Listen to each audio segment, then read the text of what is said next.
గురువే సర్వలోకమని నిన్న చెప్పుకున్నాం.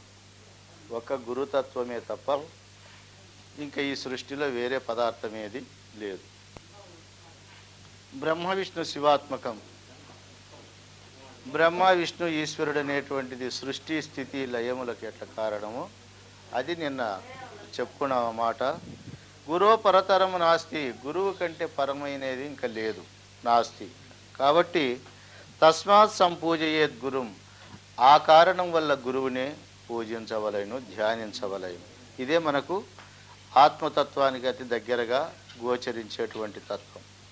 కానీ మనకు సాకార రూపంగా బోధించిన కారణ గురువు పదే పదే మనసులోకి వస్తాడు. ఇప్పుడు దశరథ పుత్రుడు రాముడు కాదన్నా, జన్మాదులాత్మ రాముడనడు ఎరుగబడనన్నా కూడా ఆ రామ అనే పదము మనసులోకి వస్తానే ఆ రూపమే కనపడుతుంది, కానీ నిరాకార రూపం కనపడదు. అది కాదన్నా కూడా అదే కనపడదు. కానీ గురువు సాకారుడు ఈ మనం ఇట్లా బ్రహ్మ విష్ణు శివాత్మక రూపంలో ఉండాడన్నా కూడా గురు రూపమే కనబడుతుంది. కాబట్టి ఈ గురువు ఆ గురువు భేదం అనేది లేకుండా ఈ ఆకారంగా కనబడే గురువు ఆ చైతన్య గురువు ఇద్దరు ఒకే స్వరూపమే అనే భావం చేతనే రావాలి. అందుకే ఈయన ఇటు లోతైనటువంటి అర్థాలు చెప్తాడు. సర్వశ్రుతి శిరోరత్నం విరాజిత పదాంబుజం వేదాంతార్థ ప్రవక్తారం తస్మాత్ సంపూజయేద్ గురు. సర్వశ్రుతి శిరోరత్నం. శృతులు అంటే నేను చెప్పుకున్నాం ఉపనిషత్తులు.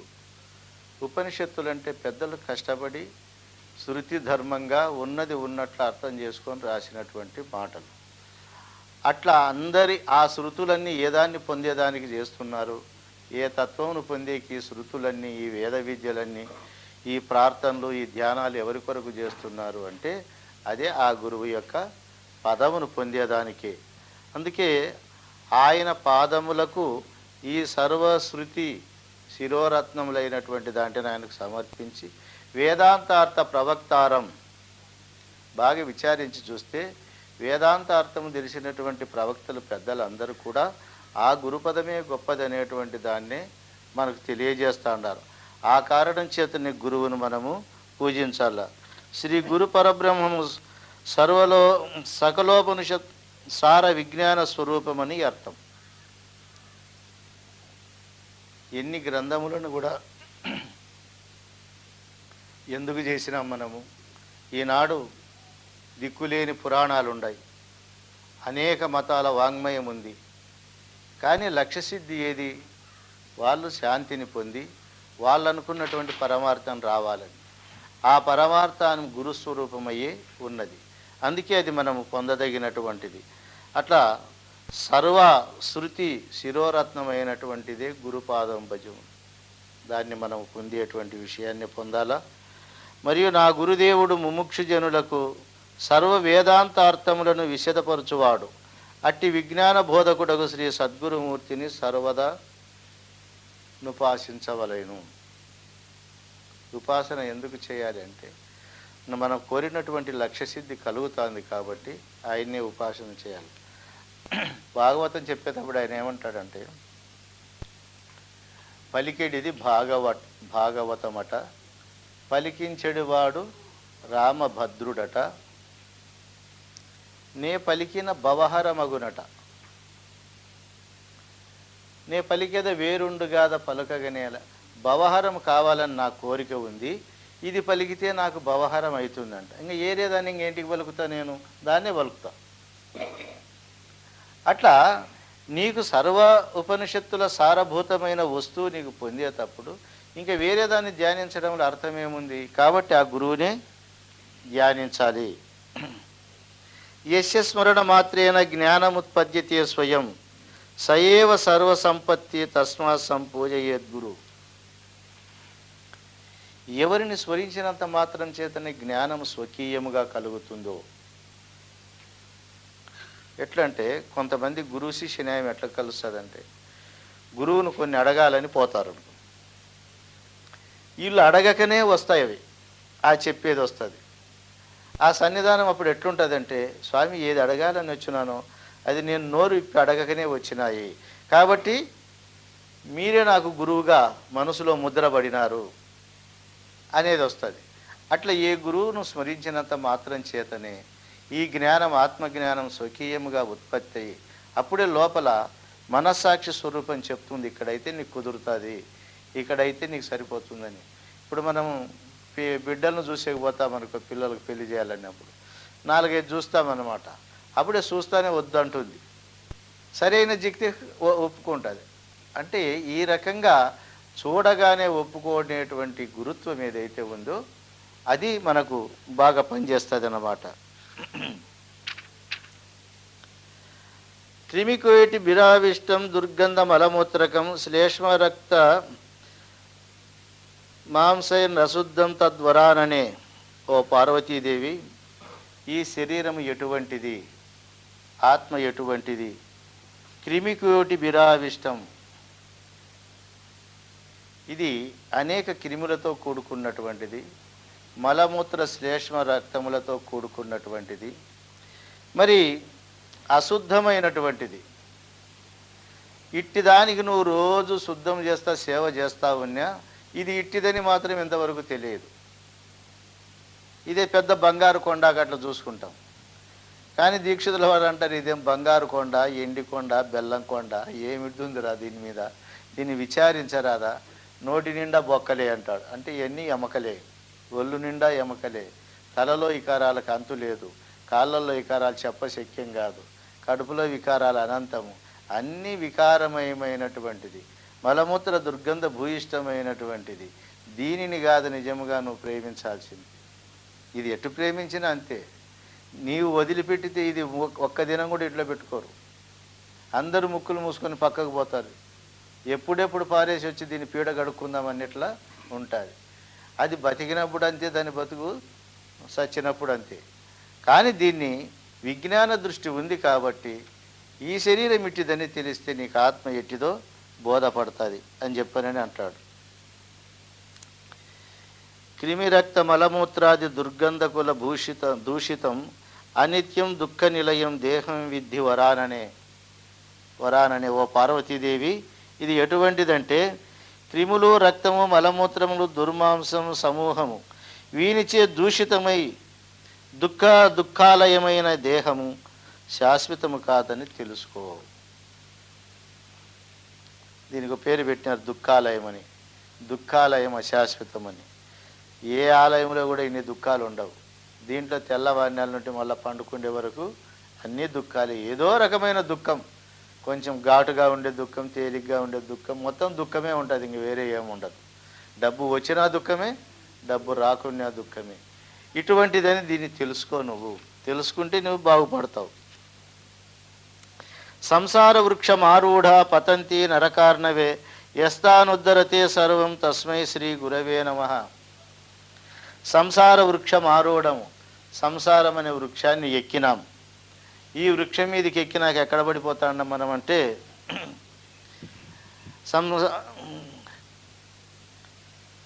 పతంతి నరకార్ణవే. ఈ సంసార వృక్షం ఎక్కిన తర్వాత ఎక్కడ పడతాండామంటే నరకం అనే సముద్రంలో పడతాండం. ఒకడు అంటాడు అనమాట, అది జోకులు వేసేవాళ్ళు పత్రికలు, ఆంధ్రపత్రికలు, ఇదిగో నీ అందసందాలు నన్ను ఆకర్షించినాయి, నువ్వు పెళ్లి చేసుకుంటే నీ తోట నరకానికైనా వస్తానంటాడు వీడు. ఎవడు? ఆయమ్మను. ఈ పక్కనే ఫ్రెండ్ ఉంటాడు, పెళ్ళి అయినాక నువ్వు పోయేది అక్కడికే లేరా, తొందర ఎందుకు, నువ్వు పెళ్ళి అయినాక పోయేది నరకానికి, ఇంక పక్కకేడి పోతావు, తొందర ఎందుకు అంటాడు. ఆ రకంగా దీన్ని పతంతి నరకార్ణవే, సంసారం అనే వృక్షం ఎక్కిన తర్వాత మనం ఎక్కడ పడుతున్నామంటే దుఃఖం అనేటువంటి సముద్రంలో పడుతున్నాం. ఇట్లా సంసారం అనేటువంటిదంటే సమ్ అంటే సావడం, సారం అంటే పుట్టడం. సావు పుట్టుకలనే సంసారము స్థూలంగాను సూక్ష్మంగాను నిరంతరము జరుగుతుంది.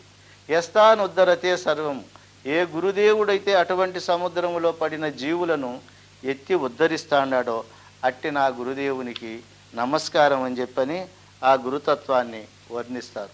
నిజముగా సంసారం అంటే ఇది, దాని నుండి లేవడం అంటే అట్లా గురుర్బ్రహ్మ గురుర్విష్ణు గురుదేవో మహేశ్వర గురు సాక్షాత్ పరబ్రహ్మ తస్మై శ్రీ గురవే నమః. కాబట్టి ఈ అన్ని సృష్టి స్థితి లయాలు నీ ఆధీనంలో నడుస్తున్నాయ్యా. సృష్టికర్తవు నీవు, పోషణకర్తవు నీవు, లయకర్తవు నీవు. ఇవన్నీ నీవైనప్పుడు నేను భ్రాంతి పెట్టుకొని నేను ఎందుకు చేస్తాడాను, ఇవన్నీ నీవేననే జ్ఞానం ఒకటి నాకి, తర్వాత జరిగేది ఏమన్నా జరగని, అదన్నా జరగని, ఇదన్నా జరగని, ఆ జ్ఞానం ఒకటి ఇస్తే గిన సరిపోతుంది. అందువలన బ్రహ్మ విష్ణు శివాత్మకంగా గురువును దర్శించి సృష్టి స్థితి లయాలంతా గురుస్వరూపమేనని చెప్పి, కాబట్టి నా చేత పూజింపబడేకి నేను ముక్తి పొందేదానికి గురువే కారణమని ఎవరైతే తెలుసుకుంటారో వాళ్లకు ఈ స్థితి కలుగుతుంది. అట్లా బ్రహ్మ విష్ణు శివాత్మకమైన గురుస్వరూపానికి నమస్కారం అంటాడు. అజ్ఞాన తిమిరాంధస్య జ్ఞానాంజన శలాకయ చక్షురున్మీలితం ఏన తస్మై శ్రీ గురవే నమః. ఎట్లున్నది? అజ్ఞాన తిమిరాంధస్య, అజ్ఞానమని తిమిరము చేత ఆవరింపబడి ఉన్నాయి మన కన్నులు. జ్ఞానాంజన శలాకయ, జ్ఞానమని అంజనము, శలాక అంటే ఆ వాక్కు అనేటువంటి పుల్లదితు మన కంటికి పెట్టినాడు. చక్షురు ఉన్మీలితం ఏన, ఆ జ్ఞానాంజనము పెట్టి నా కన్నును తెరిపించినారు. ఇప్పుడు నాకు అజ్ఞానములో కనపడిన ఈ ప్రపంచం జ్ఞాన దృష్టితో చూస్తే దీని నిజార్థం మనకు ఇట్లదని తెలియబడింది. కాబట్టి చక్షురున్మీలితం ఏన తస్మై శ్రీ గురవే నమః. ఇప్పుడు ఈ నేత్రములకేమో అప్పుడు ఇప్పుడు ఎప్పుడు ఒకటిగానే కనపడుతుంది. ఈ ప్రపంచాన్ని ఈ నేత్రాలు కుదరదు. ఈ నేత్రానికి అంజనము కాదు గురువుగారు ఇచ్చేది, జ్ఞాన నేత్రానికి. జ్ఞాన నేత్రానికి అజ్ఞానము మాయ నిజముగా దోచింది ఇన్నాళ్ళు.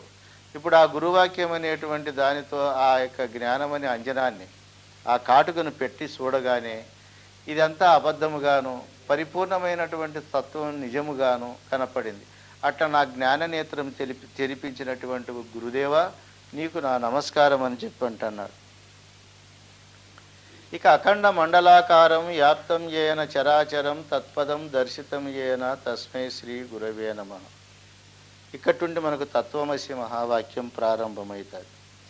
ఇది చక్షురుని మీలితం అంటివి కదా, ఈ యొక్క కన్నుతో ఏమి చూపించినారు, ఏమి తెరిపించినారు అన్నప్పుడు ఇది మనకు తెలియబడుతుంది. అఖండ మండలాకారం, గురు పరమాత్మ స్వరూపము అఖండమైనటువంటిది. కానీ మనకు ప్రపంచం అఖండంగా కనపడదు, మండలాకారంగా కనపడుతుంది. అంటే సూర్యమండలమని, చంద్రమండలమని, వాయుమండలమని, నక్షత్ర మండలమని, భూమండలమని, జలమండలమని ఇట్లా మండలాలు కనబడతాయి. కానీ ఇక వ్యాప్తం ఏన చరాచరం, ఈ చరాచర జగత్తుగా కనబడినటువంటి దాని యందు వ్యాప్తముగా ఏదైతే ఉందో అది తత్తనే పదము చేత నాకు చూపించినారు. గురువు ఏ అజ్ఞానాన్ని పోగొట్టినాడు, ఏ జ్ఞానాన్ని కలిగిస్తాడు అనే దానికి ఈ యొక్క వాక్యాన్ని చెప్తా వస్తాడు. ఇప్పుడు బ్రహ్మాండంలో కనపడేటువంటి ఈ యొక్క ఆవరణలన్నీ కూడా ఏ దాని మీద ఆధారపడి ఉన్నాయో, ఏది ఉంటే ఈ బ్రహ్మాండం అంతా నిలిచి ఉందో ఆ తత్వము తత్తనే పదము చేత నాకు దర్శింపజేస్తిరి, చూపించినారంటాడు. ఏ దానికి చూపించినారు? చక్షురున్మీలితం, జ్ఞాన నేత్రానికి చూపించినారు. జ్ఞానం అనే దాంతో తెలుసుకుంటే ఈ తత్వం ఇట్టిదని నాకు అర్థమైంది. అందువలన మండలాలుగా కనపడేటువంటి ఈ బ్రహ్మాండానికంతా ఏది ఆధారభూతంగా ఉందో అది తత్తనే పదము చేత నాకు చూపిస్తుంది. ఆ తత్పద దర్శనాన్ని చేపించినారు కాబట్టి మీకు నా నమస్కారం అంటాడు. ఇక తొంపదాన్ని చెప్తాడు. అది ఈశ్వరుని యొక్క స్థితి, అది అపరోక్ష స్థితి. ఇక జీవుని చెప్తాడు ఈయన. స్థావరం జంగమం వ్యాప్తం యత్కించిత్ చరాచరం తొంపదం దర్శితం ఏన తస్మై శ్రీ గురవే నమః. ఇంకా స్థావర జంగమాత్మక ప్రపంచం ఉంది. అంటే జంగమ జీవులు అంటే చరించే జీవులు మనము పశువులు, పక్షులు, క్రిమి కీటకాదులు, జలచరాలు, వనచరాలు అన్నీ కూడా ఈ యొక్క చరించే జీవులే. అన్నిటిలో కూడా తొంపదం నీవు ఉన్నావు. ఎట్లా ఉన్నావు? అన్నిటిలో కూడా అహం అహం అంటూ ఉన్నావు. అన్నిట్లో నేను అనేటువంటి పదము చేత ఉన్నావు. నాయన ఇవి భిన్నాలు కాదురా, ఇదంతా నీ యొక్క స్వరూపమే. ఒక్క శరీరం లోపల ఉండి ఏ తెలివైతే గుర్తెరుగుతూ ఉందో సర్వ శరీరాల్లో కూడా ఆ తెలివే గుర్తెరుగుతుంది అని భిన్నత్వాన్ని తొలగించి ఏకత్వాన్ని దర్శింపజేస్తుంది. అట్లా త్వంపద దర్శనం చేయించినటువంటి గురుదేవ నీకు నా నమస్కారం అని చెప్పని అంటాడు. ఇక ఈ తత్పద తొంపదములుండే పిండ బ్రహ్మాండాలను తీసేసి అన్నిటి లోపల ఓతప్రోతముగా ఉండేటువంటి వస్తువును దర్శింపజేసినటువంటి మాటను కూడా ఈ కింద శ్లోకంలో చెప్తాడు. చిన్మయం వ్యాపితం సర్వం త్రైలోక్యం సచరాచరం అసిత్వం దర్శితం ఏన తస్మై శ్రీ గురవే నమః. చిన్మయం వ్యాపితం సర్వం, జ్ఞానస్వరూపమై చైతన్య రూపమై ఈ సర్వజగత్తును ఏది వ్యాపించి ఉన్నదో అటువంటిది నీవైతివని నాకు అసిత్వ రూపంలో ఏకత్వాన్ని దర్శింపజేస్తిరి. అట్లా అసిపదాన్ని దర్శింపజేసిన ఓ గురుదేవా నీకు నా నమస్కారము అని ఇట్లా ఈ రకంగా చక్షురున్మీలితం జ్ఞాననేత్రం తెరిపించినందుకు ఏ స్థితిని పొందింపజేసినాడో ఆ స్థితిని వర్ణించి చెప్తాడు దీంట్లో. మరి నిమిషార్థద్వా యద్వాక్యాద్యై విలోక్యతే స్వాత్మానం శివమాలోక్య తస్మై శ్రీ గురవే నమః. ఇట్లా పూర్ణాధికారికి నిమిషార్థం వా, అర్ధ నిమిషం చాలంటాడు. ఈ పదాన్ని మనకు కృష్ణప్రభులు వారు కూడా వాడతారు. అతనికి దయ వస్తే అర నిమిషమున్న బోధ స్థితి నీకు కుదిరించు, సిగ్గు విడిచి కొలువు మానీతివంత, అభిమానము పోనీ నీదంతా. ఇట్లా దేహాభిమానం దేశాభిమానం ఎరుకాభిమానం పొయ్యి బోధ అయినటువంటి శిష్యునికి అర్ధ నిమిషానికంటే ఎక్కువ కాలం పట్టదు. ఇంకా మందబుద్ధి ఉండేవానికి 1 నిమిష కాలం, ఇంకా మూఢబుద్ధి ఉండేవానికి 10 ఏళ్ళు 12 ఏళ్ళు 20 ఏళ్ళైనా పడుతుంది. కానీ ఈ వాక్యములో ఉండే నిజార్థాన్ని తెలిసినటువంటి ఉత్తమాధికారులకు నిమిషము కానీ అర్ధ నిమిషము లోపలనే ఈ యథార్థమును పొందేటువంటి స్థితి వాటికి కలుగుతుంది. అందువలన గురువు దగ్గర ప్రయోజనం ఎప్పుడో సత్యనాకు కాదు, ఎక్కడో ఇంకొక లోకానికి పోతే కాదు. ఈ భావం ఎప్పుడు తెలిస్తే అప్పుడే అది మనకు కలుగుతుంది అన్నమాట. ఇక శాశ్వత తత్వాన్ని ఇంక నేను పొందినానని శిష్యుడు తెలియజేస్తాడు. చైతన్యం శాశ్వతం శాంతం వ్యోమాతీత నిరంజనం నాదబిందు కళాతీతం తస్మై శ్రీ గురువే నమః. ఇక ఈ శరీరములో శాశ్వతమైన పదార్థం ఏది అంటే చైతన్య పదార్థం. ఇంక అన్నీ మారే పదార్థాలే. ఈ శరీరం జడము కాబట్టి బాల్యావస్థ నుండి వార్ధక్యావస్థ వరకు మార్పులు చెందింది. దీనికి శాశ్వతత్వం లేదు. గుణములు క్షణక్షణం మారుతాయి, భావములు క్షణక్షణం మారుతాయి, లోపల ఉండేటువంటి సకల పదార్థాలు మార్పు చెందుతాయి. కానీ సృష్టి ఆది నుండి సృష్టి అంతం వరకు మార్పు చెందనేది ఒకే చైతన్యం. ఆ చైతన్యమే శాశ్వతమైనదని, అది శాశ్వతమైనటువంటి పదాన్ని, అది శాంత స్వరూపమైందని, సర్వభ్రాంతులు ఆ చైతన్య రూపం పొందిన వానికి తొలగిపోతాయని, ఇట్లా చిన్మయ రూపము నాదబిందు కళాతీతమైన ఆ చైతన్యాన్ని దర్శింపజేసి మోక్షాన్ని ఇచ్చినాడు గురువుగారు.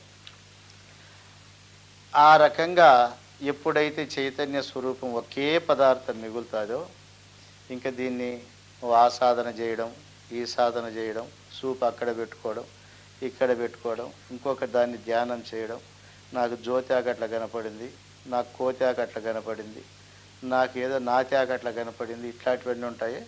అవన్నీ ఇక్కడితో సమాప్తి, ఇంకా ఏమీ ఉండదు. ఎందుకంటే తాను దృశ్యాన్ని చూసి ద్రష్ట అయినాడు కాబట్టి ఇంకా సర్వ సృష్టికి తానే ద్రష్ట కానీ అన్యం కాదు గనుక ఈ తత్వం దగ్గరికి వచ్చినప్పుడు ఇంకా వేరే అన్ని భావాలు తొలగిపోతాయి.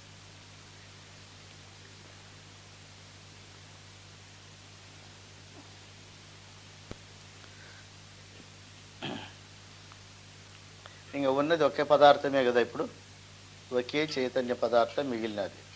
ఇది నాదబిందు కళాతీతం. జీవకోట్లంతా ఈ నాదబిందు కళలలోనే ఉంటారు. నాదం అంటే వాక్కుతో వచించడం, చెవులతో వినడం. బిందు అంటే ప్రాణరూపము, లోపల చిత్తరూపం. కళ అంటే నేత్రస్థానములో ఉండి జగత్తునంతా చూసేటువంటి కళలు. ఇట్లా నాదబిందు కళారూపమైనటువంటి వస్తువు మనలో ఉన్నది. ఈ మూడు అణిగిన తర్వాత ఆ చైతన్యం మనకు సిద్ధిస్తుంది. అందుకే దానికి నాదబిందు కళాతీతం తస్మై శ్రీ గురవే నమః అని చెప్పాను. అది వ్యోమాతీతం. వ్యోమం అంటే శూన్యమైనా కానీ మాన్యములా కనపడే గుణం ఉంది. ఆకాశము జ్ఞానమనో బుద్ధిరు అహంకార చిత్తరూపాలు ధరించినప్పుడు ఆ శూన్యమైపోయేటువంటి ఆకాశమే సత్యమైన జగత్తుగా తోస్తుంది. ఈ ఆకాశం శూన్యమనే భావం ఎప్పుడు వస్తుందో వ్యోమాతీత ధర్మాన్ని ఎప్పుడు తెలుసుకుంటామో ఇంకా చైతన్యమే ఉంటుంది, కల్పన అనేటువంటిది ఉండదు. ఆ స్థితిని రావాలి. అక్కడికి వచ్చినాక చూడప్ప నీకు ఈ సృష్టి అంతా అట్లే ఒక్కటిగానే కనబడుతుంది. ఎందుకంటే సపిత సచమే మాత సబంధు సచదేవత సంసార మోహనాశాయ తస్మై శ్రీ గురవే నమః. అది పరమభక్తునకు శ్రీ గురుదేవుడే రక్షించునట్టి తండ్రియు. తోంపిత తొంచమే మాత తోంబంధు తొంచె దేవత సంసార ప్రీతి భంగాయ తస్మై శ్రీ గురవే నమః అంటాడు. కానీ ఎంత చైతన్య రూపుడైనా ఇక్కడ భావాద్వైతమే కానీ క్రియాద్వైతము చేయరాదు.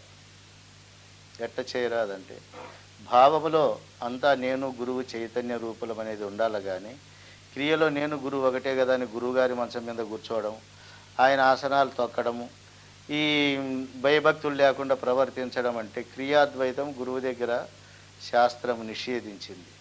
ఎంత మనం ప్రజ్ఞావంతులమైనా ఆ గురువు అనేటువంటి గురుభక్తి అనే గుణాది మీదనే మనం 14 అంతస్తుల మేడలు కట్టుకోవాలి, కానీ గుణాది ఇడిచిపెట్టి పక్కన కట్టరాదు. ఆ రకంగా గురుభక్తిని ఎప్పుడు కూడా కించపరచకుండా ఈయన ఇంత చైతన్య స్వరూపం పొందిన ఆ గురువును స్మరిస్తాడాడు. అయ్యా త్వంపిత త్వంచమే మాత. నేను జన్మకు రావాలంటే ఎవరు కావాలా? తల్లిదండ్రి కావాలి. ఆ తల్లిదండ్రి రూపం ధరించే వాళ్ళు ఎవరు? మీరే. చైతన్య రూపమైన గురుస్వరూపమే. అందువల్ల మీరే నా జన్మ కారణమైన తండ్రి నీవే అయినావు, తల్లి నీవే అయినావు. ఈ జన్మ జీవించేదానికి బంధువర్గం అంతా నీవే అయినావు. ఇది రక్షించేదానికి అన్నపానాలు ఇచ్చే దేవుడు నీవే అయినావు. కాబట్టి తొంపిత తొంచమే మాత తోం బంధు తొంచె దేవత సంసార ప్రీతి భంగాయ తస్మై శ్రీ గురవే నమః. ఇట్లా ఈ జన్మ మరణాలతో కూడుకున్నటువంటి సంసారం మీద ఉండే ప్రీతిని పోగొట్టినవారు, ఆ ప్రీతి భంగం చేసినటువంటి మీకు నా నమస్కారం అని చెప్పని అంటాడు.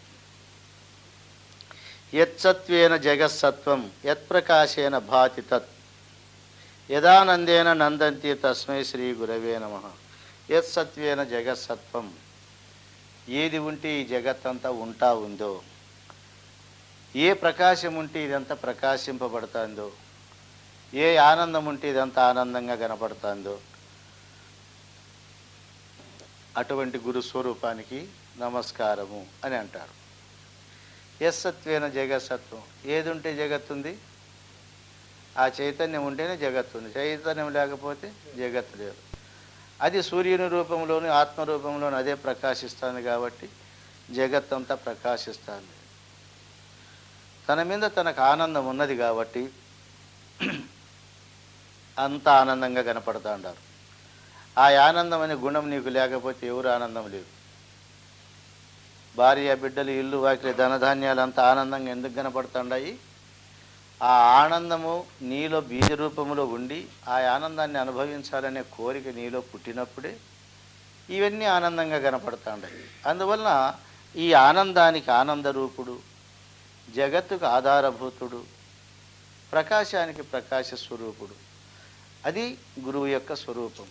జ్యోతిషామ పితజ్యోతి ఆత్మజ్యోతి శివోష్మ. ఇప్పుడు మనకు జ్యోతులు ఉన్నాయి, సూర్యుడు చంద్రుడు అగ్నులు, ఈ 3 జ్యోతులు. కానీ ఇవన్నీ మనకు కార్యరూపమైన జ్యోతులు. కారణరూపమైన జ్యోతి పితజ్యోతి, అదే తండ్రి ఇళ్ళన్నిటికీ. ఆ ఆత్మస్వరూపమైన జ్యోతి ఉన్నప్పుడే ఈ యొక్క పంచభూత సమన్విత జ్యోతులన్నీ కనపడతాయి మనకు. అందువల్ల ఇట్లా ఉన్నది. యస్మిన్ స్థితమిదం సర్వం భాతి యద్భాన రూపతః యత్ప్రీత్యా ప్రియపుత్రాది తస్మై శ్రీ గురవే నమః. యస్మిన్ స్థితమిదం సర్వం, ఈ కనబడేటువంటి ఈ సర్వము ఏ దానియందు స్థితి పొందిందో భాతి యద్భాన రూపతః, అది ఈ యొక్క స్వరూపమై ప్రకాశిస్తుంది. అది ఉన్నందుకే పుత్ర ధార ధనధాన్య సంపదలన్నీ మనకు ప్రీతిపాత్రంగా కనపడుతుంది. కాబట్టి శ్రీ గురుదేవుని స్వరూపమందు సర్వభూతాని చాత్మాని తన యందు సకల భూతములు ఉన్నవి అను ఉపనిషత్ ప్రమాణము రీతిగా విశ్వము తన యందు ఉంటున్నది. ఆ గురుస్వరూప బ్రహ్మము నిఖిలాధారమని అర్థం. బ్రహ్మము లేకుండినచో ఈ ప్రపంచము నిలవదు. ఇట్లు ఆ గురు బ్రహ్మము నుండి జగత్తు స్థితి అయినది. కనుకనే స్వయం ప్రకాశమాన గురు పరమాత్మ యొక్క ప్రకాశ స్వరూపము చేత సర్వదా ప్రకాశించుచున్నది. అందుకే అన్నీ కూడా మనకు ప్రీతిపాత్రంగా కనబడతాండాయి. చూడు, నీకు అంత మనసు బాగా లేదనుకో, ఏం చేస్తారమ్మా? కుండ బద్దలు కొడతారు, నాకు ఈ సంసారమే వద్దని. ఎందుకు?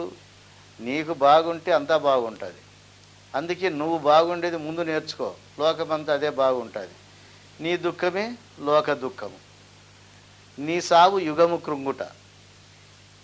మరి ఎక్కడ ఉన్నది ఈ సుఖ దుఃఖాలు అంటే అది అంతరాంతరములలో ఆత్మస్వరూప సన్నిధానములో ఉన్నది. దాని వెలిగి తీసి చెప్పితే మనకు ఎప్పుడు కూడా బ్రహ్మానందం పరమ సుఖదం లభ్యమవుతుంది.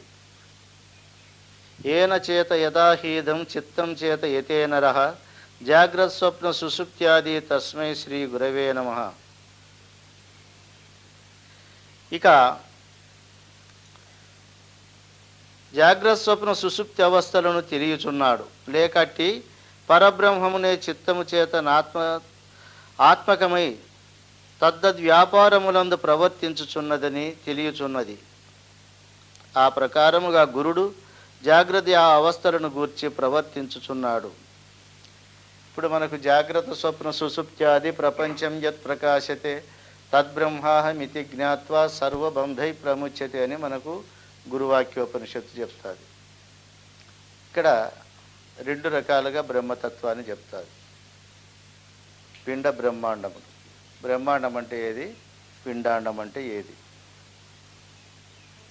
కం వాయుర్జ్యోతిరాపః పృథ్వీ విశ్వస్య ధారణే యత్పరం బ్రహ్మ సర్వత్ర విశ్వస్యాయతన మహత్. కం వాయుర్జ్యోతిరాపః అంటే ఆకాశం, వాయువు, అగ్ని, జలము, భూమి. ఇది ప్రపంచ రూపం ధరించి ఉంది. పృథ్వీ విశ్వస్య ధారణే, పృథ్వీతో కూడుకున్నటువంటి విశ్వాన్ని అంతా ఏదైతే ధరించి ఉందో అది విశ్వస్యాయతనం మహత్, అది విశ్వానికి ఆధారముగా ఉన్నది. అదే అన్నిటికంటే గొప్పదైనటువంటి తత్వం. సూక్ష్మతరం నిత్యం తత్వమేవ త్వమేవ తత్. అతి సూక్ష్మము కంటే సూక్ష్మమైనటువంటిది, ముఖ్యమైనటువంటి తత్వమై ఉన్నది. అది బ్రహ్మతత్వం, మనకు పంచభూతాలకు ఆధారంగా ఉండేది. ఇక్కడ ఉండేటువంటి తత్వం ఏది? జాగ్రత్త స్వప్న సుషుప్త్యాది ప్రపంచం యత్ ప్రకాశతే. జాగ్రత్త, స్వప్నము, సుషుప్తి అనేటువంటి ఈ మూడు లోకాల ప్రపంచము ఏ దాని చేత ప్రకాశింపబడుతుందో అటువంటి ప్రత్యేగాత్మ స్వరూపం తద్బ్రహ్మాహం ఇతి జ్ఞాత్వా, అది బ్రహ్మము అని అహం నేనని మితి జ్ఞాత్వా, ఇదైతే ఇప్పుడు తెలుసుకుంటావో సర్వబంధ విముచ్యతే, అన్ని బంధముల నుండి విడవబడతావు. అందువలన గురుడు సూక్ష్మాతి సూక్ష్మమైనటువంటి తత్వాన్ని తెలియజేసి ఈ మిగతా తోచినటువంటి బంధము నుండి విడిపిస్తాడు. కాబట్టి ఏన చేత యథాహితం చిత్తం చేత యతేనరః. జాగ్రత్త స్వప్న సుషుప్త్యాదులు ఎవరైతే ప్రకాశింపజేస్తూ ఏది చిత్తమందు ప్రకాశించి విశ్వమునంతా గుర్తెరుగుతుందో ఆ యొక్క దివ్యశక్తి గురుతత్వము. అందువలన ఆ గురుతత్వాన్ని చక్కగా అర్థం చేసుకున్నప్పుడు చైతన్యాత్మక స్వరూప జ్ఞాన ప్రాప్తికి నేను ఇన్ని విధములుగా ఎల్లప్పుడూ సాష్టాంగ నమస్కారం గురువుకు చేస్తూ ఉండాను అని చెప్పని అంటాడు. యస్య జ్ఞానం ఇదం విశ్వం అదృశ్యం భిన్న భేదతః సదైక రూపరూపాయ తస్మై శ్రీ గురవే నమః. యస్య జ్ఞానం ఇదం విశ్వం, మరి ఈ కనబడేటువంటి విశ్వమునంతా ఏ జ్ఞానం అయితే తెలుసుకుంటుందో సదృశ్యం భిన్న భేదతః, ఈ దృశ్యమంతా భిన్న భిన్నాలుగా కనబడి భేదరూపంగా కనపడుతుంది.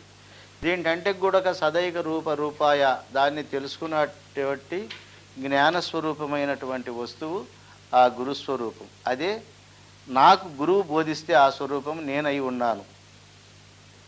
ఇట్లా తన యొక్క నిజస్వరూపాన్ని, ఆ యొక్క విభూతిని, ఈ దృశ్య ప్రపంచంలో ఉండేటువంటి ఆ చైతన్య పరమాత్మ స్వరూపాన్ని ఇట్లా తెలుసుకోవాలని ఈ రకంగా ఆ గురుతత్వాన్ని చెప్తూ, ఇక దీనికే ననిరోధో నచోత్పత్తి నబద్ధో నచ సాధక నముముక్షుహుర్ నవైముక్త ఇత్యేష పరమార్థత అని చెప్పని శాస్త్రమంది ఇది గొప్ప ఉపనిషద్వాక్యం. ఈ ఉపనిషద్వాక్యములో ఈ యొక్క చైతన్య స్వరూపాన్ని పొందినాక ఇంద్రియాలను నిగ్రహించడం కానీ, మనస్సును నిరోధించడం కానీ, ఉత్పత్తి స్థితి లయాలు పొందడం కానీ, నేను బద్ధుడను, నేను సాధకుడను, నేను ముక్తుడను అనడం కానీ ఇటువంటివన్నీ ఏముండవు. ఇవన్నీ ఏమీ లేని నిజస్థితే పరమార్థము. అదే నిజమైనటువంటి ఆర్థిక పద్ధతిగా వాటికి దీని తత్వం తెలియజేస్తాడు. అందుకు యస్య జ్ఞాతం మతం తస్య మతం యస్య నవేదస అనన్యభావ భావాయ తస్మై శ్రీ గురువే నమః. సమస్త విశ్వమును కల్పించి తనచే కల్పితమైన ఇష్టమైన సకలమును తెలియకపోయెను. తాను నాశ్చర్యార్థమును విరుద్ధార్థమును ప్రతిపాది గురువే సర్వలోకమానమని నిన్న చెప్పుకున్నాం. ఒక గురుతత్వమే తప్ప ఇంకా ఈ సృష్టిలో వేరే పదార్థం ఏది లేదు. బ్రహ్మ విష్ణు శివాత్మకం. బ్రహ్మ విష్ణు ఈశ్వరుడు అనేటువంటిది సృష్టి స్థితి లయములకు ఎట్లా కారణమో అది నిన్న చెప్పుకున్నాం అన్నమాట. గురువు పరతరము నాస్తి. గురువు కంటే పరమైనది ఇంకా లేదు, నాస్తి. కాబట్టి తస్మాత్ సంపూజయేద్ గురుం. ఆ కారణం వల్ల గురువునే పూజించవలెను, ధ్యానించవలెను. ఇదే మనకు ఆత్మతత్వానికి అతి దగ్గరగా గోచరించేటువంటి తత్వం. కానీ మనకు సాకార రూపంగా బోధించిన కారణ గురువు పదే పదే మనసులోకి వస్తాడు. ఇప్పుడు దశరథ పుత్రుడు రాముడు కాదన్నా, జన్మాదులాత్మ రాముడన్నడు ఎరుగబోడన్న అన్నా కూడా ఆ రామ అనే పదము మనసులోకి వస్తానే ఆ రూపమే కనపడుతుంది, కానీ నిరాకార రూపం కనపడదు. అది కాదన్నా కూడా అదే కనపడదు.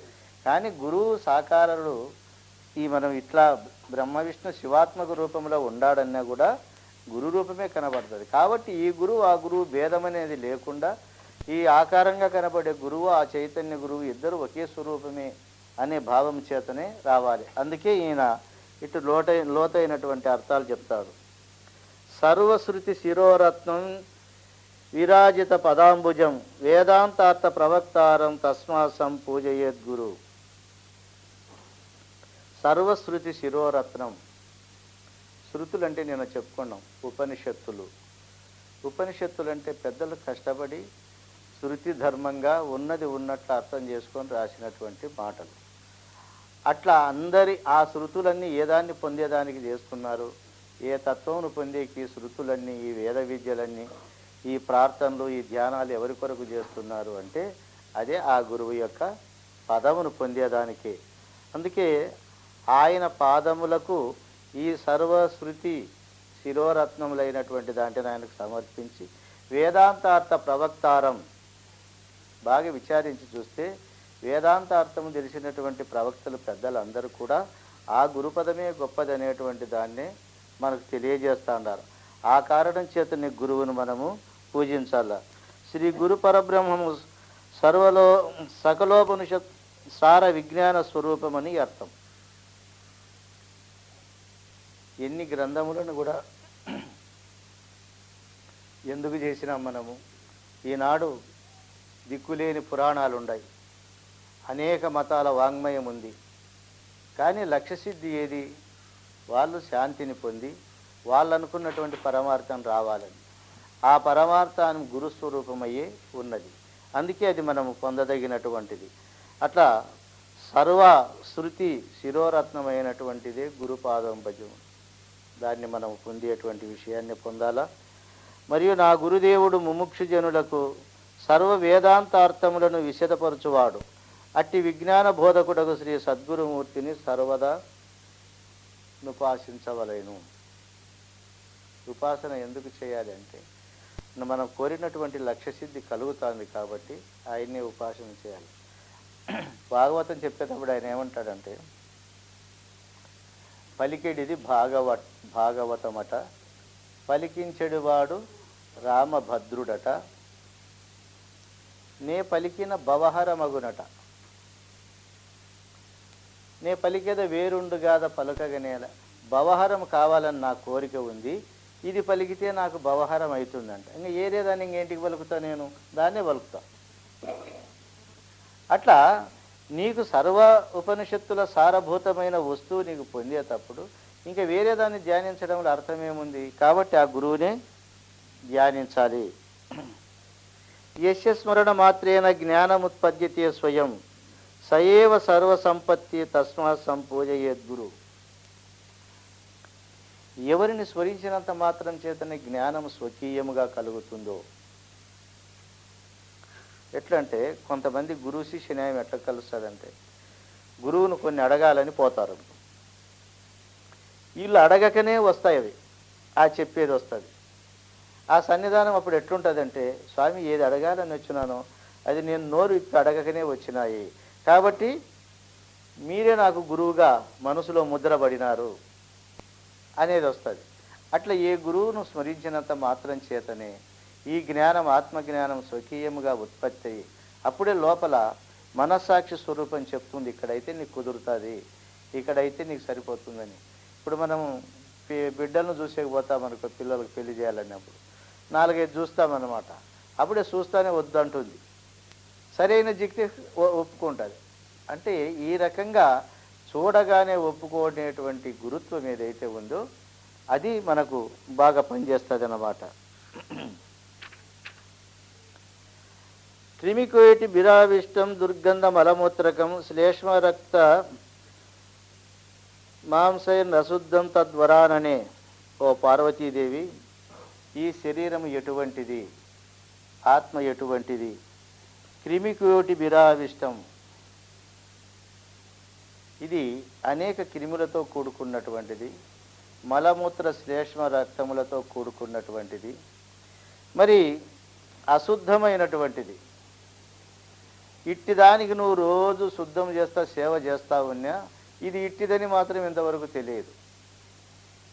ఇదే పెద్ద బంగారు కొండ అట్లా చూసుకుంటాం, కానీ దీక్షితుల వాళ్ళు అంటారు ఇదేం బంగారు కొండ, ఎండి కొండ, బెల్లం కొండ, ఏమిడ్డుందిరా దీని మీద, దీన్ని విచారించరాదా, నోటి నిండా బొక్కలే అంటాడు. అంటే ఇవన్నీ ఎమకలే, ఒళ్ళు నిండా ఎమకలే, తలలో వికారాలకు అంతు లేదు, కాళ్ళల్లో వికారాలు చెప్పశక్యం కాదు, కడుపులో వికారాలు అనంతము, అన్నీ వికారమయమైనటువంటిది, మలమూత్ర దుర్గంధ భూయిష్టమైనటువంటిది. దీనిని కాదు నిజముగా నువ్వు ప్రేమించాల్సింది. ఇది ఎటు ప్రేమించినా అంతే, నీవు వదిలిపెట్టితే ఇది ఒక్క దినం కూడా ఇట్లా పెట్టుకోరు, అందరూ ముక్కులు మూసుకొని పక్కకు పోతారు, ఎప్పుడెప్పుడు పారేసి వచ్చి దీన్ని పీడ గడుక్కుందాం అన్నిట్లా ఉంటుంది. అది బతికినప్పుడు అంతే, దాని బతుకు చచ్చినప్పుడు అంతే. కానీ దీన్ని విజ్ఞాన దృష్టి ఉంది కాబట్టి ఈ శరీరం ఇట్టిదని తెలిస్తే నీకు ఆత్మ ఎట్టిదో బోధపడుతుంది అని చెప్పనని అంటాడు. క్రిమిరక్త మలమూత్రాది దుర్గంధకుల దూషితం అనిత్యం దుఃఖ నిలయం దేహం విద్ధి వరాననే. ఓ పార్వతీదేవి, ఇది ఎటువంటిదంటే క్రిములు, రక్తము, మలమూత్రములు, దుర్మాంసము సమూహము వీనిచే దూషితమై దుఃఖాలయమైన దేహము శాశ్వతము కాదని తెలుసుకో. దీనికి పేరు పెట్టినారు దుఃఖాలయం అని. దుఃఖాలయం అశాశ్వతమని. ఏ ఆలయంలో కూడా ఇన్ని దుఃఖాలు ఉండవు. దీంట్లో తెల్లవారినాల నుండి మళ్ళీ పండుకునే వరకు అన్నీ దుఃఖాలే. ఏదో రకమైన దుఃఖం, కొంచెం ఘాటుగా ఉండే దుఃఖం, తేలిగ్గా ఉండే దుఃఖం, మొత్తం దుఃఖమే ఉంటుంది, ఇంక వేరే ఏముండదు. డబ్బు వచ్చినా దుఃఖమే, డబ్బు రాకున్నా దుఃఖమే. ఇటువంటిదని దీన్ని తెలుసుకో. నువ్వు తెలుసుకుంటే నువ్వు బాగుపడతావు. సంసార వృక్షమారూఢ పతంతి నరకార్ణవే యస్తానుద్ధరతే సర్వం తస్మై శ్రీ గురవే నమః. సంసార వృక్షమారూఢము, సంసారం అనే వృక్షాన్ని ఎక్కినాం. ఈ వృక్షం మీదకి ఎక్కినాక ఎక్కడ పడిపోతాం మనం అంటే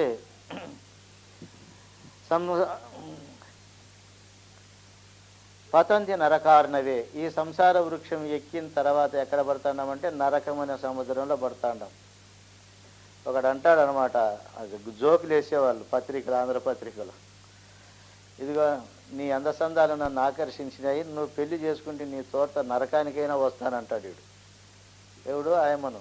ఈ పక్కనే ఫ్రెండ్ ఉంటాడు, పెళ్ళి అయినాక నువ్వు పోయేది అక్కడికే లేదా, తొందర ఎందుకు, నువ్వు పెళ్ళి అయినాక పోయేది నరకానికి, ఇంక పక్కకేడిపోతావు, తొందర ఎందుకు అంటాడు. ఆ రకంగా దీన్ని పతంతి నరకార్ణవే, సంసారం అనే వృక్షం ఎక్కిన తర్వాత మనం ఎక్కడ పడుతున్నామంటే దుఃఖం అనేటువంటి సముద్రంలో పడుతున్నాం. ఇట్లా సంసారం అనేటువంటిదంటే సం అంటే సావడం, సారం అంటే పుట్టడం. సావు పుట్టుకలనే సంసారము స్థూలంగాను సూక్ష్మంగాను నిరంతరము జరుగుతుంది. యస్తానుద్ధరతే సర్వం. ఏ గురుదేవుడైతే అటువంటి సముద్రములో పడిన జీవులను ఎత్తి ఉద్ధరిస్తాడాడో అట్టి నా గురుదేవునికి నమస్కారం అని చెప్పని ఆ గురుతత్వాన్ని వర్ణిస్తారు. నిజముగా సంసారం అంటే ఇది. దాని నుండి లేవడం అంటే అట్లా గురుర్బ్రహ్మ గురుర్విష్ణు గురుదేవో మహేశ్వర గురు సాక్షాత్ పరబ్రహ్మ తస్మై శ్రీ గురవే నమః. కాబట్టి ఈ అన్ని సృష్టి స్థితి లయాలు నీ ఆధీనంలో నడుస్తున్నాయ్యా. సృష్టికర్తవు నీవు, పోషణకర్తవు నీవు, లయకర్తవు నీవు. ఇవన్నీ నీవైనప్పుడు నేను భ్రాంతి పెట్టుకొని నేను ఎందుకు చేస్తాను? ఇవన్నీ నీవేననే జ్ఞానం ఒకటి నాకు. తర్వాత జరిగేది ఏమన్నా జరగని, అదన్నా జరగని, ఇదన్నా జరగని, ఆ జ్ఞానం ఒకటి ఇస్తేగిన సరిపోతుంది. అందువలన బ్రహ్మ విష్ణు శివాత్మకంగా గురువును దర్శించి సృష్టి స్థితి లయాలంతా గురుస్వరూపమేనని చెప్పి, కాబట్టి నా చేత పూజింపబడేకి నేను ముక్తి పొందేదానికి గురువే కారణమని ఎవరైతే తెలుసుకుంటారో వాళ్లకు ఈ స్థితి కలుగుతుంది. అట్లా బ్రహ్మ విష్ణు శివాత్మకమైన గురుస్వరూపానికి నమస్కారం అంటాడు.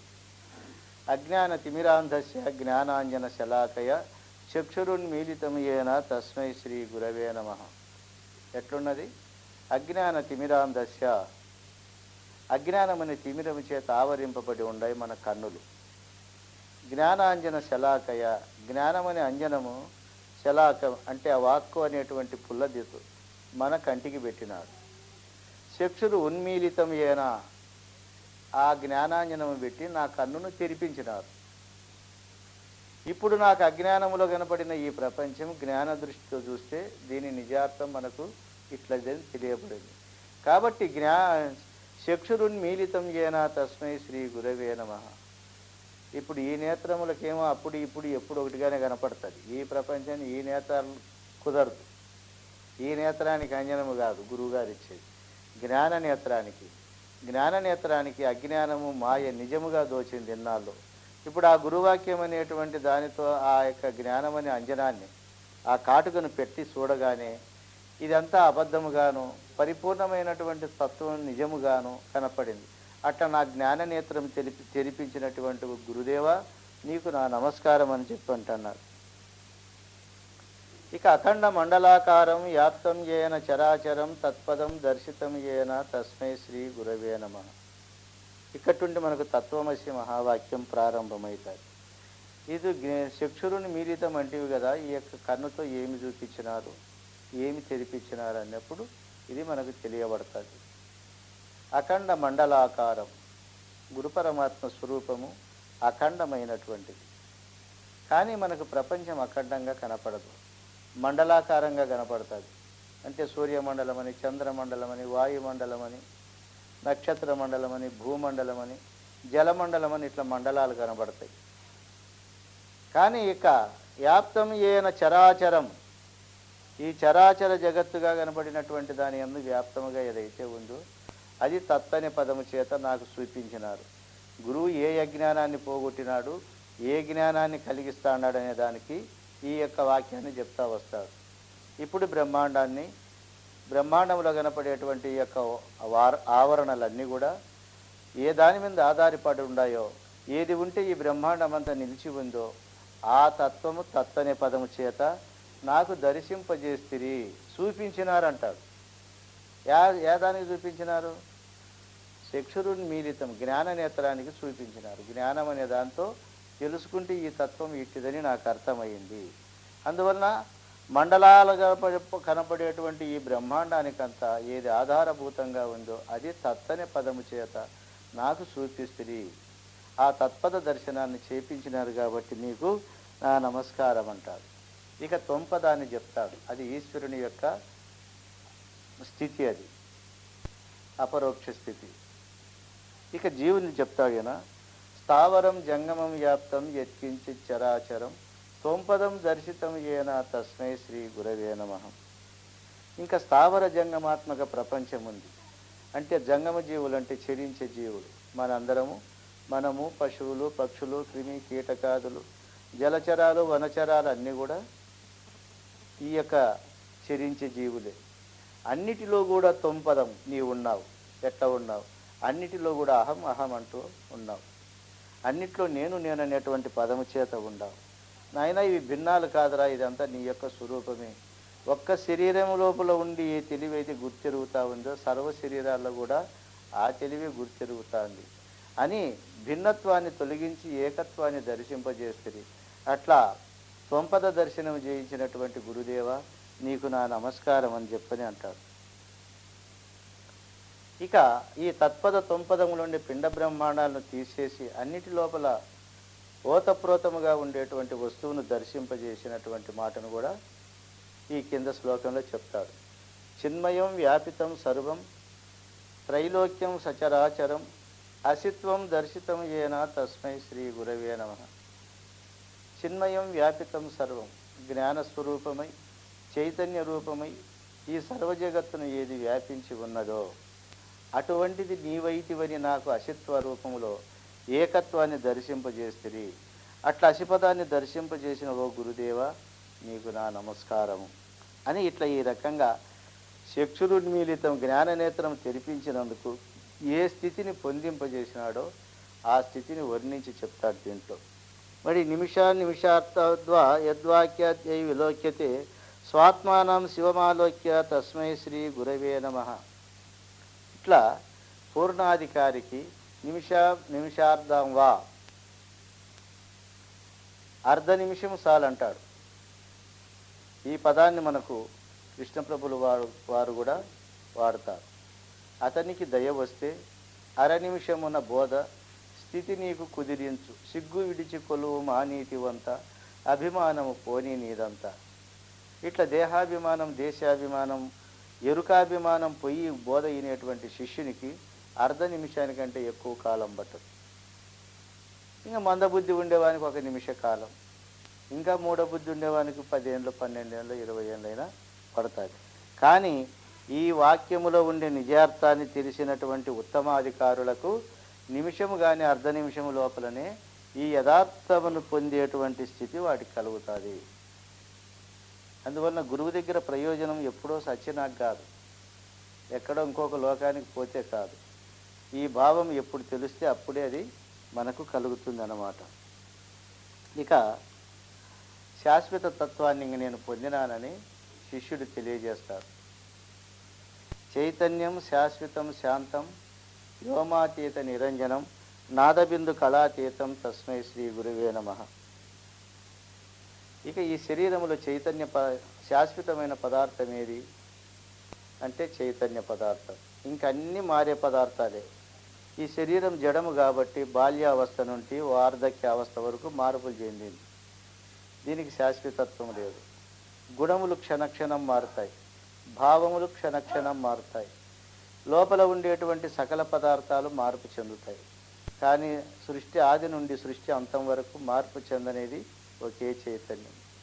ఆ చైతన్యమే శాశ్వతమైనదని, అది శాశ్వతమైనటువంటి పదాన్ని, అది శాంత స్వరూపమైందని, సర్వభ్రాంతులు ఆ చైతన్య రూపం పొందిన వానికి తొలగిపోతాయని, ఇట్లా చిన్మయ రూపము నాదబిందు కళాతీతమైన ఆ చైతన్యాన్ని దర్శింపజేసి మోక్షాన్ని ఇచ్చినాడు గురువుగారు.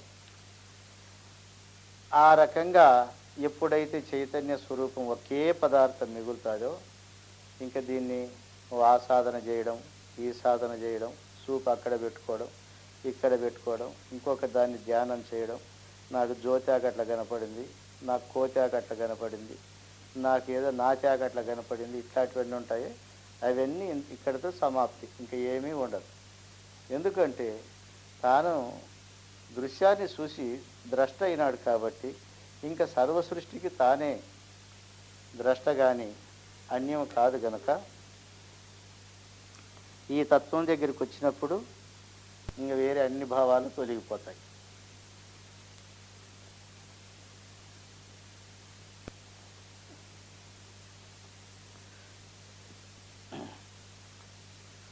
ఇంకా ఉన్నది ఒకే పదార్థమే కదా, ఇప్పుడు ఒకే చైతన్య పదార్థం మిగిలినది. ఇది నాదబిందు కళాతీతం. జీవకోట్లంతా ఈ నాదబిందు కళలలోనే ఉంటారు. నాదం అంటే వాక్కుతో వచించడం, చెవులతో వినడం. బిందు అంటే ప్రాణరూపము, లోపల చిత్తరూపం. కళ అంటే నేత్రస్థానంలో ఉండి జగత్తునంతా చూసేటువంటి కళలు. ఇట్లా నాదబిందు కళారూపమైనటువంటి వస్తువు మనలో ఉన్నది. ఈ మూడు అలిగిన తర్వాత ఆ చైతన్యం మనకు సిద్ధిస్తుంది.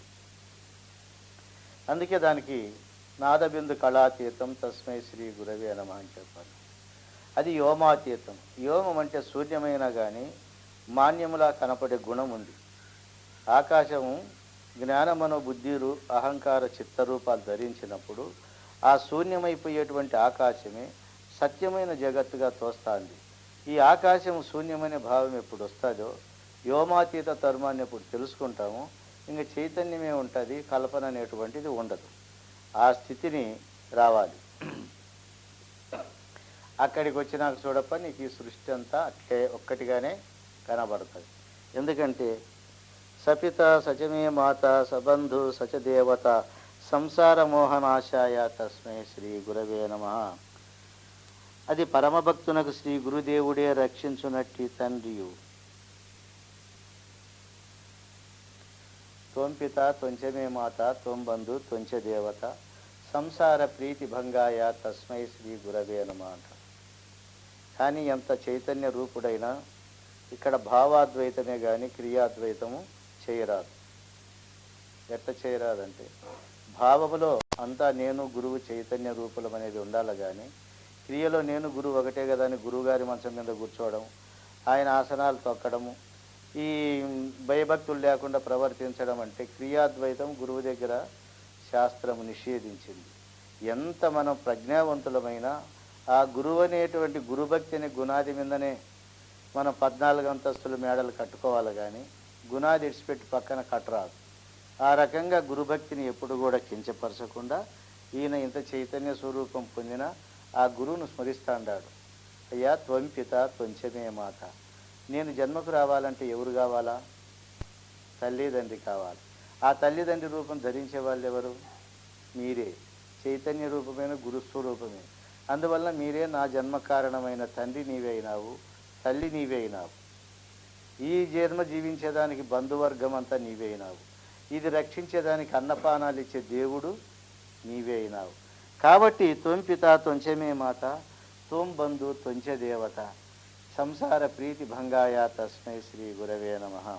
ఇట్లా ఈ జన్మ మరణాలతో కూడుకున్నటువంటి సంసారం మీద ఉండే ప్రీతిని పోగొట్టినవాడు, ఆ ప్రీతి భంగం చేసినటువంటి మీకు నా నమస్కారం అని చెప్పనే అంటాడు. యత్సత్వేన జగత్సత్వం యత్ప్రకాశేన భాతి తత్ యదానందేన నందంతి తస్మై శ్రీ గురవే నమః. యత్సత్వేన జగత్సత్వం, ఏది ఉంటే ఈ జగత్తంతా ఉంటా ఉందో, ఏ ప్రకాశం ఉంటే ఇదంతా ప్రకాశింపబడుతుందో, ఏ ఆనందం ఉంటే ఇదంతా ఆనందంగా కనపడుతుందో, అటువంటి గురుస్వరూపానికి నమస్కారము అని అంటారు. యస్సత్వేన జగత్సత్వం, ఏది ఉంటే జగత్తుంది? ఆ చైతన్యం ఉంటేనే జగత్తుంది. చైతన్యం లేకపోతే జగత్తు లేదు. అది సూర్యుని రూపంలోని ఆత్మరూపంలోని అదే ప్రకాశిస్తుంది కాబట్టి జగత్తంతా ప్రకాశిస్తుంది. తన మీద తనకు ఆనందం ఉన్నది కాబట్టి అంత ఆనందంగా కనపడుతుంటారు. ఆ ఆనందం అనే గుణం నీకు లేకపోతే ఎవరు ఆనందం లేదు. భార్య బిడ్డలు ఇల్లు వాకిలి ధనధాన్యాలు అంతా ఆనందంగా ఎందుకు కనపడుతున్నాయి? ఆ ఆనందము నీలో బీజ రూపంలో ఉండి ఆ ఆనందాన్ని అనుభవించాలనే కోరిక నీలో పుట్టినప్పుడే ఇవన్నీ ఆనందంగా కనపడుతున్నాయి. అందువలన ఈ ఆనందానికి ఆనంద రూపుడు, జగత్తుకు ఆధారభూతుడు, ప్రకాశానికి ప్రకాశ స్వరూపుడు, అది గురువు యొక్క స్వరూపం. జ్యోతిషామ పితజ్యోతి ఆత్మజ్యోతి శివోష్మ. ఇప్పుడు మనకు జ్యోతులు ఉన్నాయి, సూర్యుడు, చంద్రుడు, అగ్నులు, ఈ 3 జ్యోతులు. కానీ ఇవన్నీ మనకు కార్యరూపమైన జ్యోతులు. కారణరూపమైన జ్యోతి పితజ్యోతి, అదే తండ్రి ఇళ్ళన్నిటికీ. ఆ ఆత్మస్వరూపం అనే జ్యోతి ఉన్నప్పుడే ఈ యొక్క పంచభూత సమన్విత జ్యోతులన్నీ కనపడతాయి మనకు. అందువల్ల ఇట్లా ఉన్నది. యస్మిన్ స్థితమిదం సర్వం భాతి యద్భాన రూపతః యత్ప్రీత్యా ప్రియపుత్రాది తస్మై శ్రీ గురవే నమః. యస్మిన్ స్థితమిదం సర్వం, ఈ కనబడేటువంటి ఈ సర్వము ఏ దానియందు స్థితి పొందిందో భాతి యద్భానురూపత, అది ఈ యొక్క స్వరూపమై ప్రకాశిస్తుంది. అది ఉన్నందుకే పుత్ర ధార ధనధాన్య సంపదలన్నీ మనకు ప్రీతిపాత్రంగా కనపడుతుంది. కాబట్టి శ్రీ గురుదేవుని స్వరూపమందు సర్వభూతాని చాత్మాని తన యందు సకల భూతములున్నవి అను ఉపనిషత్ ప్రమాణము రీతిగా విశ్వము తన యందు ఉంటున్నది. ఆ గురుస్వరూప బ్రహ్మము నిఖిలాధారమని అర్థం. బ్రహ్మము లేకుండినచో ఈ ప్రపంచము నిలవదు. ఇట్లు ఆ గురు బ్రహ్మము నుండి జగత్తు స్థితి అయినది. కనుకనే స్వయం ప్రకాశమాన గురు పరమాత్మ యొక్క ప్రకాశ స్వరూపము చేత సర్వదా ప్రకాశించుచున్నది. అందుకే అన్నీ కూడా మనకు ప్రీతిపాత్రంగా కనబడుతున్నాయి. చూడు, నీకు అంత మనసు బాగలేదనుకో, ఏం చేస్తారమ్మా? కొండ బద్దలు కొడతారు, నాకు ఈ సంసారమే వద్దని. ఎందుకు? నీకు బాగుంటే అంతా బాగుంటుంది. అందుకే నువ్వు బాగుండేది ముందు నేర్చుకో, లోకమంతా అదే బాగుంటుంది. నీ దుఃఖమే లోక దుఃఖము, నీ సావు యుగము కృంగుట. మరి ఎక్కడ ఉన్నది సుఖ దుఃఖాలు అంటే అది అంతరాంతరములలో ఆత్మస్వరూప సన్నిధానములో ఉన్నది. దాని వెలిగి తీసి చెప్పితే మనకు ఎప్పుడు కూడా బ్రహ్మానందం పరమ సుఖదం లభ్యమవుతుంది.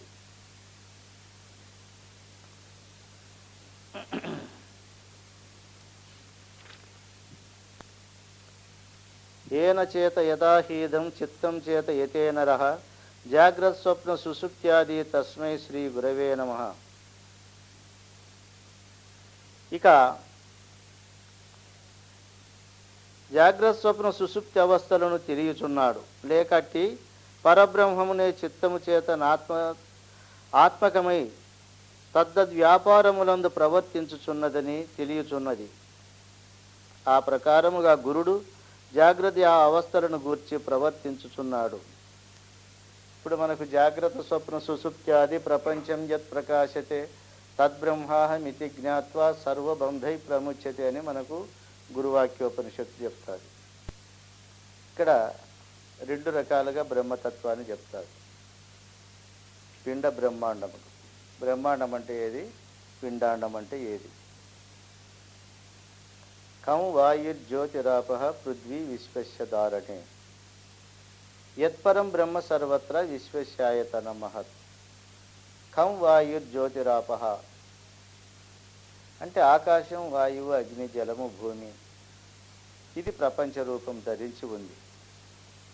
పృథ్వీ విశ్వస్య ధారణే, పృథ్వీతో కూడుకున్నటువంటి విశ్వాన్ని అంతా ఏదైతే ధరించి ఉందో అది విశ్వస్యాయతనం మహత్, అది విశ్వానికి ఆధారముగా ఉన్నది. అదే అన్నిటికంటే గొప్పదైనటువంటి తత్వం.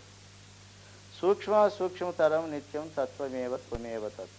అతి సూక్ష్మము కంటే సూక్ష్మమైనటువంటిది, ముఖ్యమైనటువంటి తత్వమై ఉన్నది. అది బ్రహ్మతత్వం, మనకు పంచభూతాలకు ఆధారంగా ఉండేది. ఇక్కడ ఉండేటువంటి తత్వం ఏది? జాగ్రత్త స్వప్న సుషుప్త్యాది ప్రపంచం యత్ ప్రకాశతే. జాగ్రత్త, స్వప్నము, సుషుప్తి అనేటువంటి ఈ మూడు లోకాల ప్రపంచము ఏ దాని చేత ప్రకాశింపబడుతుందో అటువంటి ప్రత్యేగాత్మ స్వరూపం తద్బ్రహ్మాహం ఇతి జ్ఞాత్వా, అది బ్రహ్మము అని అహం నేనని మితి జ్ఞాత్వా, ఇదైతే ఇప్పుడు తెలుసుకుంటావో సర్వబంధ విముచ్యతే, అన్ని బంధముల నుండి విడవబడతావు. అందువలన గురుడు సూక్ష్మాతి సూక్ష్మమైనటువంటి తత్వాన్ని తెలియజేసి ఈ మిగతా తోచినటువంటి బంధము నుండి విడిపిస్తాడు. కాబట్టి ఏన చేత యథాహితం చిత్తం చేత యతేనరః, జాగ్రత్త స్వప్న సుషుప్త్యాదులు ఎవరైతే ప్రకాశింపజేస్తూ ఏది చిత్తమందు ప్రకాశించి విశ్వమునంతా గుర్తెరుగుతుందో ఆ యొక్క దివ్యశక్తి గురుతత్వము.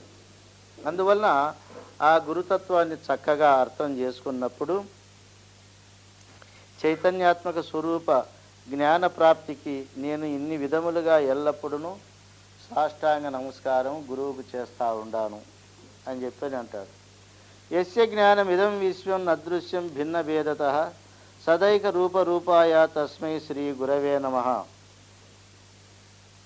యస్య జ్ఞానం ఇదం విశ్వం, మరి ఈ కనబడేటువంటి విశ్వమునంతా ఏ జ్ఞానం అయితే తెలుసుకుంటాందో సదృశ్యం భిన్న భేదతః, ఈ దృశ్యం అంతా భిన్న భిన్నాలుగా కనబడి భేద రూపంగా కనపడుతుంది. దీంటంటే కూడా ఒక సదైక రూపాయ దాన్ని తెలుసుకున్నటువంటి జ్ఞానస్వరూపమైనటువంటి వస్తువు ఆ గురుస్వరూపం. అదే నాకు గురువు బోధిస్తే ఆ స్వరూపం నేనై ఉన్నాను. ఇట్లా తన యొక్క నిజస్వరూపాన్ని, ఆ యొక్క విభూతిని, ఈ దృశ్య ప్రపంచంలో ఉండేటువంటి ఆ చైతన్య పరమాత్మ స్వరూపాన్ని ఇట్లా తెలుసుకోవాలని ఈ రకంగా ఆ గురుతత్వాన్ని చెప్తూ, ఇక దీనికే నదీరోధో నచోత్పత్తి నబద్ధో నచ సాధక నముముక్షుర్ నవైముక్త ఇత్యేష పరమాత్మత అని చెప్పని శాస్త్రమందు ఇది గొప్ప ఉపనిషద్వాక్యం. ఈ ఉపనిషద్వాక్యములో ఈ యొక్క చైతన్య స్వరూపాన్ని పొందినాక ఇంద్రియాలను నిగ్రహించడం కానీ, మనస్సును నిరోధించడం కానీ, ఉత్పత్తి స్థితి లయాలు పొందడం కానీ, నేను బద్ధుడను, నేను సాధకుడను, నేను ముక్తుడను అనడం కానీ ఇటువంటివన్నీ ఏముండవు. ఇవన్నీ ఏమీ లేని నిజస్థితే పరమాత్మము. అదే నిజమైనటువంటి వార్తిక పద్ధతిగా వాటికి దీని తత్వం తెలియజేస్తాడు. అందుకు యస్య జ్ఞాతం మతం తస్య మతం యస్య నవేదస అనన్య భావాయ తస్మై శ్రీ గురువే నమః. సమస్త విశ్వమును కల్పించి తనచే కల్పితమైన ఇష్టమైన సకలమును తెలియకపోయెను. తాను నాశ్చర్యార్థమును విరుద్ధార్థమును ప్రతిపాదించుచు తనకన్నా వేరగు దృశ్యమే లేదను విషయమును అఖండాద్వితీయ పరిపూర్ణ తత్వమును స్పష్టపరుచుచున్నారు. స్వమన్యత నా ఐక్యత.